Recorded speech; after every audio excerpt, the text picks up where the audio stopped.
This took place back in the early 90s. I grew up in a very small village in Peru, right at the base of a mountain. Life there was simple. Dirt roads, everyone knew everyone. The kids played soccer until the sun went down. Of course, we call it football. That was what I was doing one afternoon. I was by myself, kicking around an old soccer ball in the open field near the edge of the village. I don't recall why I wasn't with my friends that day. After a while, I noticed something I'd never seen before. Surrounding this field was a forest, which we were told to never enter. Prior to this, a young boy was killed by a fer de lance, the most dangerous snake in our country. Jaguars were also known to hunt these woods as well, although they seemed to keep their distance from the village after being shot at many times. After an El Niño hit our village, some of the trees had been uprooted or knocked over. The base of the mountain was now visible from the open field. There was a small, dark opening in the rock face that was once hidden by the bushes and tall grass. It looked like the mouth of a cave. At first, I ignored it, but after an hour, the curiosity started eating away at me. I told myself I would just take a quick look inside. No more than 5 minutes. The moment I stepped past the entrance, the air changed. It became thick and heavy, like I was trying to breathe underwater. My chest felt tight, and I immediately became on edge. There were many small holes and cracks in the rocks above me, so daylight cut through the darkness and lit the way. I kept going deeper, even though every part of me was screaming to turn back. I then saw something. Hanging from tiny ropes were these dolls, dozens of them. Crude little figures made of cloth and sticks. Each one had these long, rusty spikes or nails driven straight into the head or neck. Some had multiple. They swayed slightly, even though there was no wind inside this cave. I felt my stomach turn. I had heard stories about the Bruja who were brought here by the Spanish centuries ago. It was said that they were once healers before the horrors of the Inquisition exposed them to the brutality of their own masters. They turned to dark magic in order to punish the conquistadors, but were unable to control it. The elders of my village would tell us that some of them still live in these mountains. It was of course another reason to never venture out into the forest. All the children would eventually dismiss the stories as a fable. Remote villages, especially in South America, all have stories like this. However, from the moment I saw those tiny dolls hanging from the ceiling, I regretted not taking those stories more seriously. I should have ran, but something kept pulling me forward. The tunnel narrowed even more, until I had to duck my head. It was around here that the outside light stopped coming through. However, I saw that the corridor made a sharp turn. From around the next corner, I saw the glow of firelight flickering on the rock walls. I entered to see the light was coming from 2 torches that were mounted on the rock, burning with a low, steady flame. They revealed the full cavern. I saw bones, skeletons embedded into the walls, like they had been pushed inside the rock itself. More hung from the ceiling like ropes, just like the dolls were. Others were stacked in piles on the floor. Some were clearly animal bones, but most of them were human. Some of the skulls were small, like a child's skull. I stared on in absolute horror, unable to breathe. My legs finally listened to me and I turned and ran as fast as I could, scraping my arms and knees on the rocks as I scrambled back toward the entrance. I burst back out into the daylight and didn't stop running until I reached the edge of the village. Before I could make it to my house, there was a neighborhood girl named Valentina. She was around the same age as me. She stepped out from behind a wall and stopped me. She looked concerned and asked me what was wrong. I then told her about the cave, the hanging dolls, and the skulls and bones. While she was standing there, Her eyes rolled into the back of her head until only the whites showed. A deep, demonic voice that definitely wasn't hers came out of her mouth, slow and clear.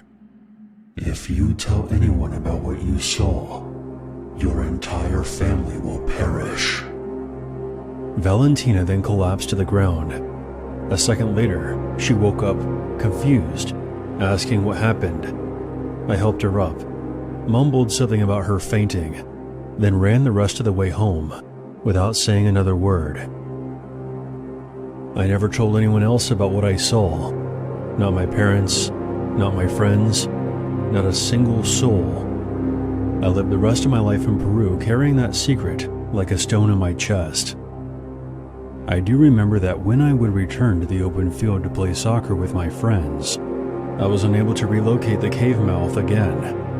I did try searching for it in that same area, but it was nowhere to be found. In 2003, I finally moved to the United States. My parents passed away a few years ago, which were my last relatives that lived in Peru. For the first time in my life, I feel safe enough to speak about this. I still don't know exactly what I walked into that day. The stories of the Bruja from my village don't exactly match up with real history. But what I am certain of is that cave was used for some malevolent form of witchcraft. Some kind of ritual site if I had to guess. Those tiny dolls with spikes in their heads. Those bones that littered that cave. And that evil voice coming out of that little girl's mouth have stayed with me ever since. I'm fairly new to this channel, so if anyone listening has their own theories about my experience, I would love to hear them. This happened a few years back, outside of my workshop in Phoenix. I'm the guy you call when something with an engine breaks down. I've always been good at fixing cars, lawnmowers, and even off-road vehicles. So when my buddy calls me up and asks me to help him fix up this old dune buggy he bought off Facebook Marketplace, I said sure. He would have to pay, but sure. I knew a thing or two about dune buggies, and my friend had bought a piece of shit. But since I'm such a nice guy, I spent the next couple of weekends welding, swapping out parts, and getting it running again. The day finally came for me to test out my work. I told myself I would just do a short loop, nothing crazy, stay within a mile or two of the workshop, so I could walk back if anything went wrong. Of course, things went wrong. The buggy left me stranded maybe a mile out into the desert. Engine just took a dump, no warning. I tried everything I knew, but it wasn't starting. No cell service out this way either. So I had no choice but to start walking back toward the workshop, kicking up dust with every step. The heat was brutal that day. The kind that makes the air sting your mouth until it feels like sandpaper. I kept thinking how stupid it was to come out this far, but I was sure I had the engine working fine. I figured I'd be back at the shop in 20 minutes tops, and I'll have to come back with my truck. About 10 minutes into the walk, I noticed something odd in the sky. A single dark cloud, very small at first. I can't explain how jarring that is to see, just hanging there in the sky. Then it started growing, like fast, unnaturally fast. In less than a minute, it had spread out and swallowed the whole sky above me, turning everything gray and heavy. The wind picked up hard, and all of a sudden, the desert was getting pelted by rain, loud drops hammering the sand. Thunder cracked so loud, I actually covered my ears and fell to one knee. I started running, not because I was scared, but because for one of only a handful of times in my life, I didn't want to get drenched. As I looked up toward a sandstone peak off in the distance, I saw something. A figure standing at the very top, perfectly still. Over the howling wind, I could hear something else. A low, rhythmic chanting. It didn't sound like any language I had ever heard. It rose and fell with the wind, almost like it was calling to the storm. Lightning started striking the ground around me, way too close for comfort.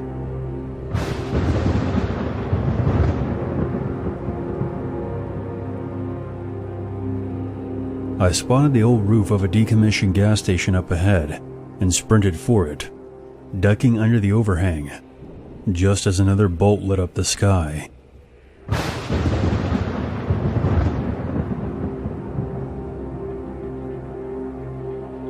I stood by one of the gas pumps, breathing hard, watching the rain come down in sheets.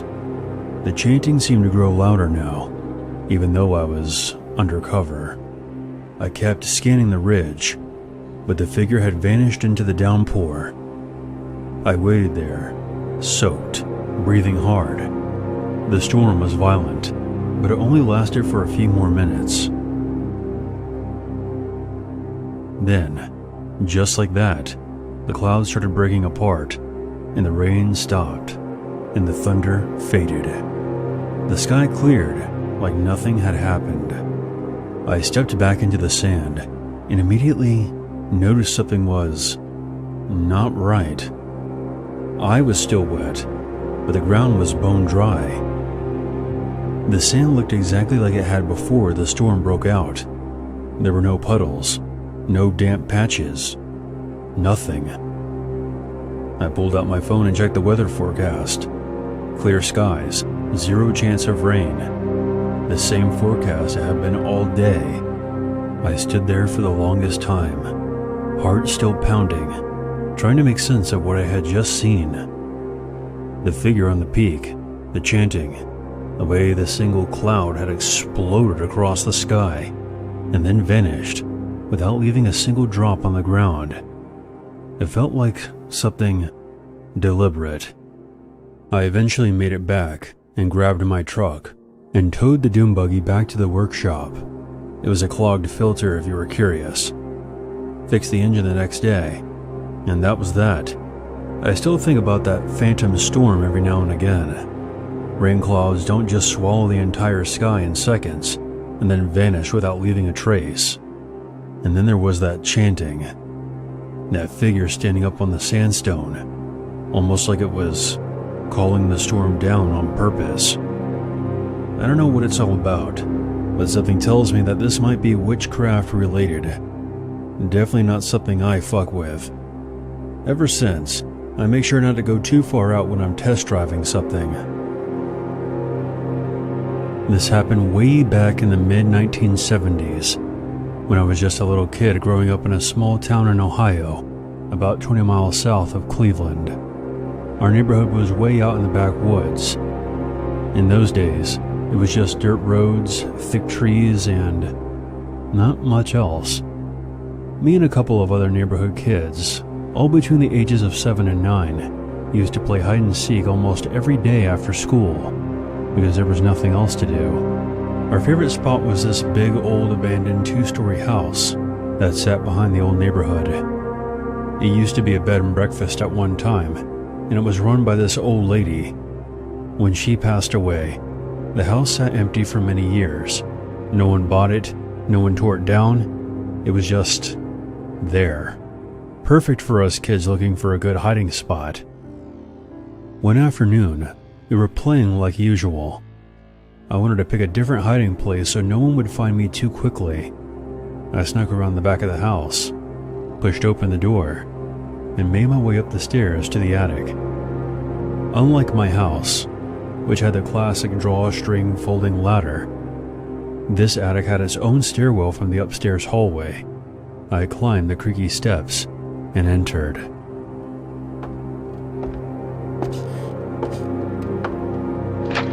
I froze in absolute horror. There was a row of lit candles on the floor, maybe 10 or 12 of them, leading straight across the attic like a path. At the end of the candles, lined against the far wall, was a sight I still can't get out of my head. Dozens of crows had been disemboweled, then hung up on the wall, with their wings spread out.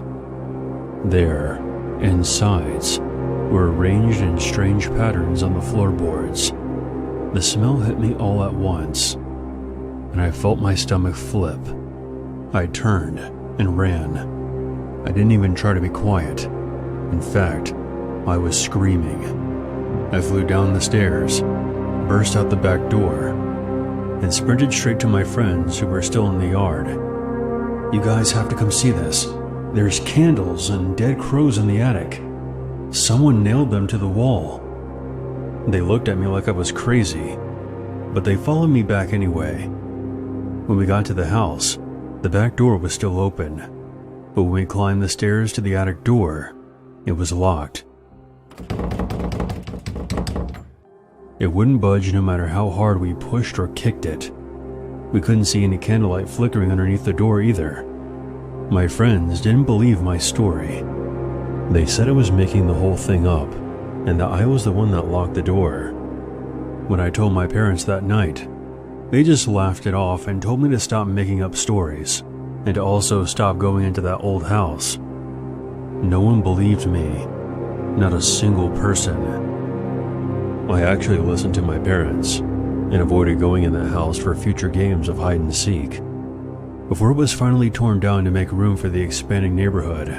But before the bulldozers were sent in, workers pulled out several remains of animal skeletons, mostly birds, but a few bigger ones that may have been dogs or cats. They also found children's clothing. They were unable to determine who they belonged to. The police came and investigated the house before it got leveled. Other than more animal remains, they found nothing to indicate anyone had been murdered there.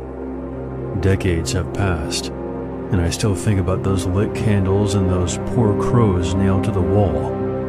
I still wonder who was using that house to perform what looked like black magic, and if it had anything to do with the clothing that was discovered there. I highly doubt the police did a thorough enough job searching that house before it was bulldozed. I'm somewhat addicted to watching true crime shows, and I can tell you from personal experience. In rural Ohio, back in the 70s, the local police probably didn't even know what forensic evidence was. No one will ever truly know what took place in that old house in the years it sat there. I'm not a clairvoyant whatsoever, but something tells me that if someone took a shovel and started digging where that house used to be, they would most certainly unearth human remains. I used to work at Walmart as a cashier. Sometimes I would see some weird things working there, especially late at night. But the one that takes the cake is something that happened one particular night when I was fairly new to the job. So this was way back in the fall of 2004. I had just recently got my job at Walmart and was working as a cashier. I had only been there for maybe a month. I was only 17 and this was my first job ever. During this time, I did not have a car and would rely on my parents to drive me to and from work. So one time, I was working sometime in the afternoon until like 10 o'clock at night. Maybe 11 o'clock, I don't remember the exact time, but I do remember that it was pretty late. The shift was pretty average from the start. I don't remember a whole lot about early in it, but I do know that when it got to be nighttime, things were pretty quiet as usual. There were not many people there, and I would only have somebody come into my checkout line every here and there. Eventually, when I was off in maybe an hour, things were even more quiet. Then I saw someone approach my checkout. It was a man who looked like a clown. He was wearing pretty much normal clothes from what I remember, but then he had his face painted all white, and his hair was either painted red or it was a wig. His nose was red, and all around his lips was also red as well, and then he had painted on his eyebrows. It was the full clown look, and it was so much so that I had absolutely no idea what the guy really looked like. It was a strange thing to see, and I didn't know why he was looking like a clown. It was not Halloween, and I didn't know of any events going on nearby or anything like that. When I saw him, I don't remember what he was buying, but I think he was just getting like one or two things. I said hi, and then I asked him what he was doing looking like a clown. I was curious, and I remember that I asked it in a cheerful and friendly way. However, the clown looked at me with a very serious face, almost a glare, and did not answer. I thought maybe he lost a bet or something, and I asked him if he lost a bet. He still said nothing and just looked at me angrily. I said sorry and nothing else. The only other time either of us said anything was when I told him the price, and then he paid. He seemed very serious and borderline angry, and it made me nervous. So he took his stuff and then walked away and left the store. I continued on with work after that. For the next bit of time, mostly there really wasn't anything to do. Eventually, I got another customer in my checkout line and scanned their items for them. However, later on when I was off in maybe 10 minutes, I remember that I saw a coworker walking by. It was someone who I was friendly with. He told me that there was a man dressed as a clown just walking around the parking lot. I said that that guy had been in my checkout line. My coworker said that it was really weird, and then he walked away. Then, a few minutes later, I was finally off of work. I went over and clocked out, and then I went out to wait for my mom to pick me up. Normally, I would sit out on the bench that was on the sidewalk directly in front of the Walmart building. When I got outside and sat down, things were obviously very quiet, as you could imagine. There were far less cars now in the parking lot, so I could see a large amount of it. Only about a minute or so into waiting, I saw the clown guy again. He was walking at the far side of the parking lot towards the back. He walked over a ways, and then he turned and started going up another road towards the store. I did not know what he was doing. The way it looked was that he was just walking around, not really doing anything. I remember that he was walking very slowly too. It was really weird. He walked up that row and then crossed over into the row that was closer to me. I'm not going to lie, I was just watching him the whole time because it was so strange. When he started walking down the row closer to me now, he looked over and noticed me watching him. Then he stopped and just stared at me, once again with a very serious look. I looked away, but when I looked again like 10 seconds later, he was still there staring at me. He hadn't moved at all. Now, he was still a good 100 feet away from me or so, but it was still unsettling. After staring at each other for a while longer, I waved, not knowing what else to do, to try to be friendly. He did not wave back. He just stood there and kept staring at me. Then I saw him shake his head almost in disgust, and then turn and walk back to another row of cars sort of away from me. He continued with his walk through the parking lot. I really didn't think that this guy was simply joking around and trying to be funny. It seemed like he was really serious. He then walked back over to the other row of cars to where he had been before that was closer to me. When he did, he once again caught me watching him and stopped and started glaring at me. He wasn't moving like before, but this time I had had enough. I got up and just walked back over to the doors and went inside the store. I waited for my mom in there for the rest of the time until she came to pick me up. Finally, a few minutes later, she was there. I quickly got inside the car and we left. When we did, I looked around for the creepy clown guy and I saw him. He was still there, standing in the parking lot and staring at me again. My mom saw him too, and I was glad that we were leaving. After that, I never saw him again. I still don't know who he was or what he was doing. I'm not sure if anyone from Walmart ever told him to leave or not. Back then, our store was open 24 hours, so he could have theoretically gone back in at any point. It was just really weird how he was so serious, yet painted as a clown. I'm just glad that I didn't see him anymore.